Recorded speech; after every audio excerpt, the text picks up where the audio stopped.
В Абхазии продолжается вакцинация от коронавирусной инфекции. В столице прививку можно сделать в поликлиниках и больницах. Как сообщила замминистру здравоохранения, главврач первой городской поликлиники Лиана Ампар, с 10 августа в медучреждении спутником Лайт привились 588 человек, тогда как спутником Ви около 1400 человек. Спутник Лайт – это однокомпонентная версия, способная давать уровень защиты до 85%. Стоит отметить, что она легче переносится и хорошо подходит для ревакцинации.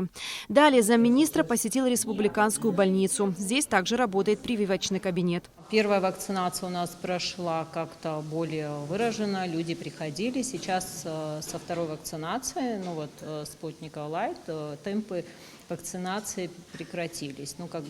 Очень мало людей приходят. У нас большое количество переболело медработников, у кого-то сохраняются антитела, у кого-то по своим каким-то заболеваниям противопоказания есть. И у всех разные пока, может, выжидают, не могу сказать, но темпы вакцинации уменьшились. В третьей городской поликлинике спутником Лайт привились 215 человек. И здесь наблюдается снижение активности населения. В медучреждении вакцинируют всех желающих, независимо от прописки и места жительства. Предложено вакцинироваться спутником Лайт тем, которые уже переболели. Может быть, с этим связано немножечко снижение активности. Но ежедневно у нас в настоящее время желающих немного. Когда был спутник Ви, мы активно прививали, и в день у нас до 60 человек могло пройти вместе на первый и второй компонент. Затем Вахтанг Вардания посетил Сухумскую городскую клиническую больницу. На данный момент спутником Лайт здесь привились 364 человека. Из них медработников 68. Замминистра оценил процесс вакцинации в столице как вялотекущий. Скажем, в республиканской больнице из сотрудников привито 10% человек. Это ведь свидетельствует о многом. Мы требуем, чтобы народ массово шел. А народ и массы, они в основном для медицины они дилетанты. Так ведь?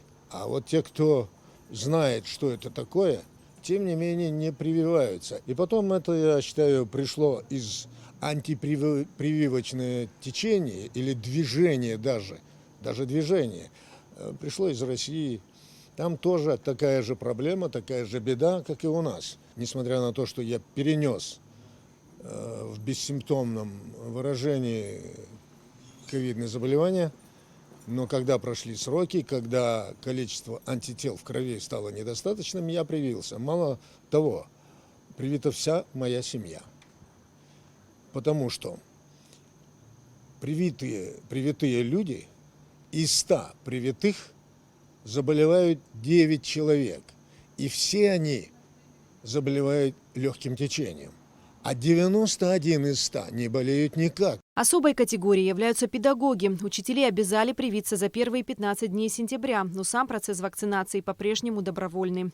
Педагоги прививаются, но не так активно, как хотелось бы. В числе привитых – возрастные и молодые учителя. Мы надеемся на то, что педагоги осознанно и ответственно подойдут к данному вопросу, особенно те, у кого нет ограничений, ни по болезни, ни по еще каким-то причинам.